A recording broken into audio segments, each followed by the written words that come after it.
Hello and welcome to Overdrive. I'm Rohit Paradkar and this is the new Skoda Kylaq.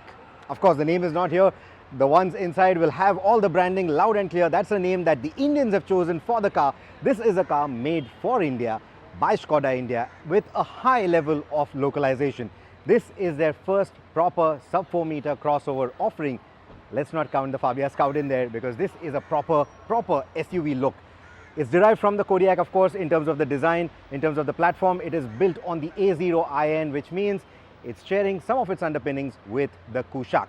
So let's take a closer look at the vehicle and talk about what are the key changes, what are the key highlights, and how it is different from its sibling, the Kylaq. Well, first thing, like I said, the design, it comes from the Kodiaq. It's inspired by the Kodiaq, which is why you get the headlights in the bumper, you get that beautiful LED brow, and you get this proper 3D ribbed effect for the grille. Now, when I showed you the L-Rock, I did mention that in all likelihood you're going to see a Skoda lettering over here. You can even see the size of that dimple right there. That was to accommodate the Skoda lettering, but they have gone with the Skoda logo instead. That's because Indians, our market, we associate with this logo quite well, which is the reason why you will see the Skoda logo at the front. But when we step to the rear, you will see the Skoda lettering. We'll do that in a bit. Let's also talk about some of the other key design highlights. You see this prominent crease around the headlight assembly. Now these are LED headlamps. You see the projector beam right there. You're also going to get a cornering light function with it. And these LEDs or this headlamp assembly is going to be standard across the range. So even if you were to settle for the entry level Kylaq, you are still going to get this LED DRL brow and the LED headlights. Now this is going to be the signature color. They are calling it the olive gold or the olive green, whichever way you want to look at it. And I think all these design details stand out quite nicely. If you also turn our attention to the bonnet, you will see prominent creases out here. You get this really nice pinched line which goes all the way to the window line. And then you get these indentations right here, a massive indentation here as well, which lends a nice and sporty appeal to the car. Now I know there are quite a bit of reflections here because I'm trying to show you the car in the real world, but I think it looks really gorgeous, right? So that is going to be the olive green color. Like I said, all these lines are nicely highlighted. There's of course going to be a red, there's going to be a subtle gray if you want that, and you will also see a Force skid plate down below in that matte satin finish. The mesh treatment on top looks quite nice too. You can see the radiator right behind that, but it's not looking like an eyesore at all. It's a clean design. If you look at the front end, it's a very clean looking design and the paint quality is really good. Now another thing I need to point out is the wipers don't look too basic. I think that has been quite nicely done as well. I was worried that since it's a made for India car, there might be some cheap bits or stuff that makes it look cheap. No, none of that is here. It's very nicely designed. We'll move over to the wheels as well. 17 inches is what you're going to get on the top end variants. They are shod with 205/55 section tires. Now these are going to be the Seat Secura drive, at least at launch. You'll also see a bit of green over there. So you get this beautiful pearlescent finish on this particular color. The red is of course a solid red. So that is going to be a little different in the way it appears. Now you get the request sensor even for the passenger side.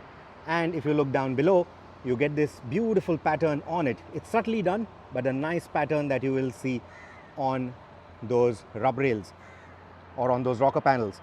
In fact, that section has been given quite a tall or a broad or a thick design, and that's to give this vehicle a nice vertical stance because they want it to look imposing, which is why even the front end has an absolutely straight profile and it gives it that nice vertically tall stance.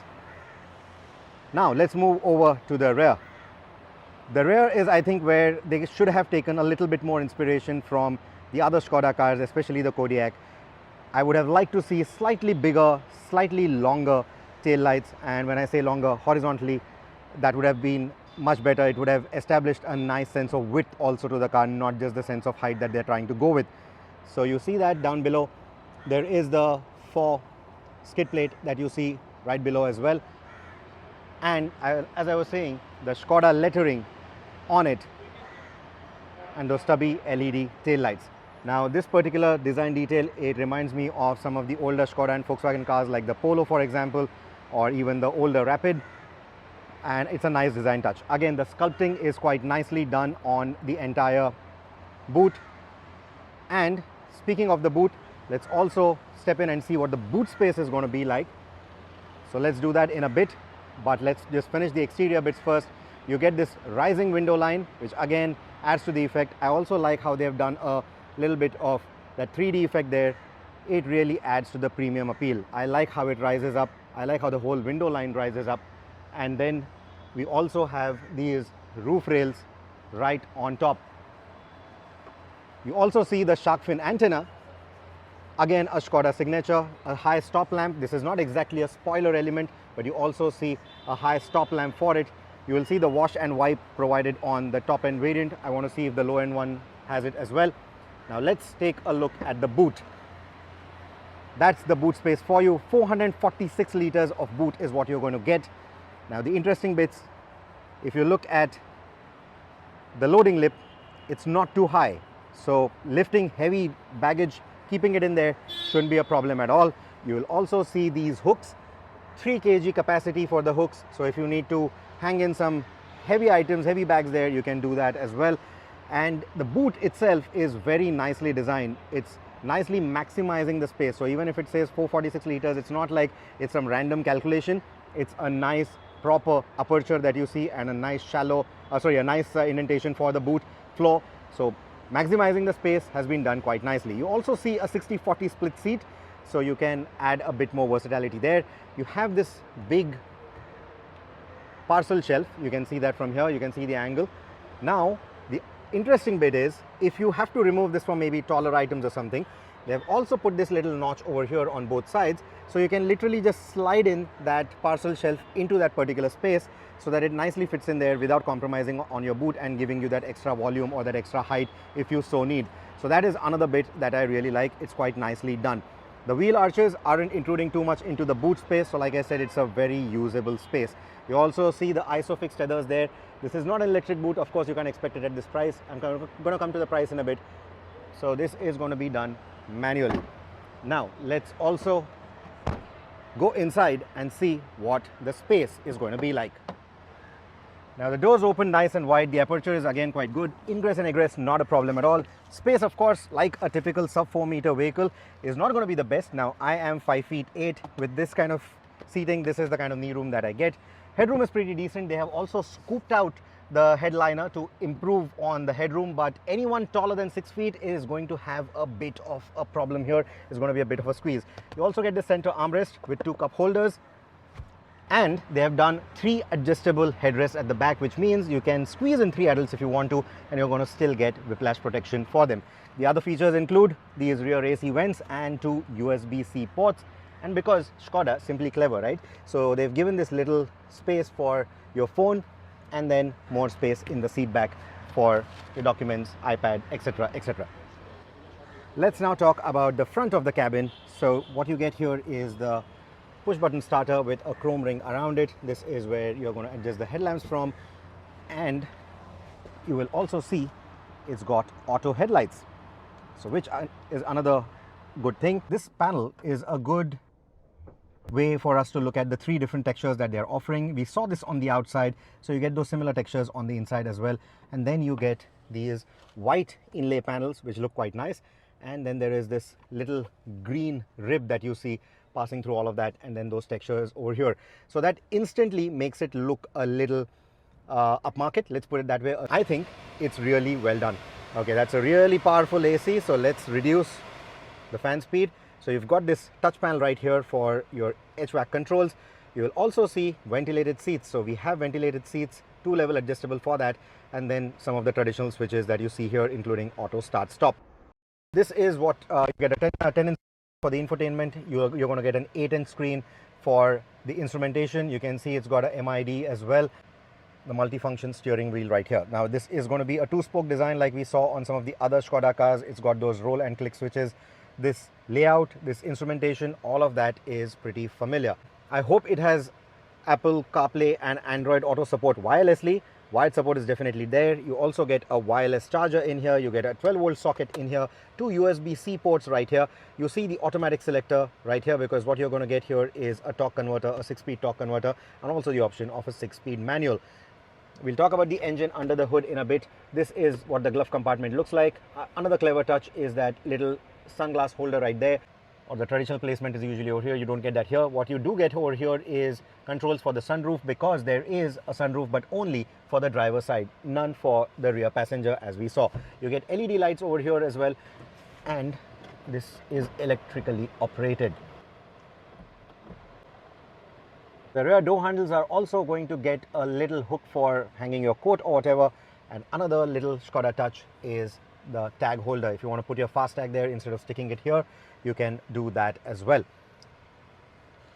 Continuing with the clever bits, you also get these cup holders with these fraction dots, so keeping your bottles, your cups, glasses, etc. shouldn't be a problem at all. You also get a little bit of crevice here, and then you get space under the center armrest. The center armrest is a nice and stubby unit, but it's still going to be comfortable, and it is adjustable for reach. So that's the other good bit. Speaking of adjustability, the passenger seat as well as the driver's seat is electrically controlled, so that's only on the top end variant though. And then you also get these green inlays that we are talking about here. You get them here as well. Now the AC already quite powerful. I quite like it. The rear AC vents are also there, so that is another interesting bit. So let's now pop open the hood and take a look at the engine. The engine, like I said, it borrows some of the bits from the Kylaq. Now this is one important bit that it gets from the Kylaq. This is the 1-liter TSI engine. It's running right now. You can probably hear it. It's pretty silent. That is something that we have always liked about the Kylaq's engine. It's pretty refined for what it is, a 3-cylinder motor. It puts out the same amount of power, 115 PS and 178 Newton meters of torque. That's 115 PS of power. And it comes at the same zone as the Kylaq. So the tuning is not going to be very different. Of course, there will be subtle changes here and there to suit the nature of this car. But that is what we have right now. We don't have the claimed fuel economy figures for this engine for this particular application, but I'm sure it is going to be pretty efficient, as we found out even with the Kylaq. So that is going to be the other bit. Like I said, you can get 2 gearbox options with this. One is the 6-speed manual, the other is the AQ250 6-speed torque converter. No DCT business here, because, well, Indians don't love DCTs on a Skoda, so they have addressed that issue as well. Now Indians also want the maximum bang for the buck, right? So this vehicle, now this is a top end variant, so I don't know the pricing for this yet. They have not announced the pricing yet, but the starting price for this car is going to be 7.89 lakh rupees. Now, as you would expect, this is introductory pricing, of course, and it is going to be pretty well spec'd even in terms of safety features, even for the base model, is what Skoda tells us, right? So let's talk a little bit about the safety before we sign off. Now you're going to get drum brakes at the rear, not disc brakes, even on this top end model. There is no ADAS either, which is okay in my opinion. I don't know how many people are really choosing ADAS for the sub 4 meter crossover segment, but they're still aiming for a 5-star Bharat NCAP rating. So that is what they tell us. There, the taillights are on now for you to see how they look. And we'll also request our friends to switch on the headlights in the meantime.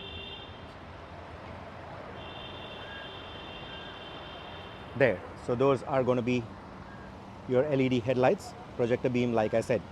Now safety features, ISOFIX style seat mounts is what you saw in the back. You're going to get airbags in all corners of the car, at least on the top end variant. They're saying 25 plus active and passive safety features is what you'll get. You're going to get traction control as well, and there is an e-diff to help it handle better. Now this is a front wheel driven configuration, of course, but there's going to be that e-diff as well. And there is also the multi-mode collision avoidance system that they have with all Skodas. So they have that even on this car. It's there even on the Kylaq. So in terms of safety, they should be right up there even without the presence of ADAS in it. And like I said, I don't think it's a big deal not having ADAS, but I want to know, what do you think? Do you think in 2025 ADAS is absolutely important? Let me know in the comments below. Like I said, 7.89 lakh rupees is the starting price for the Kylaq.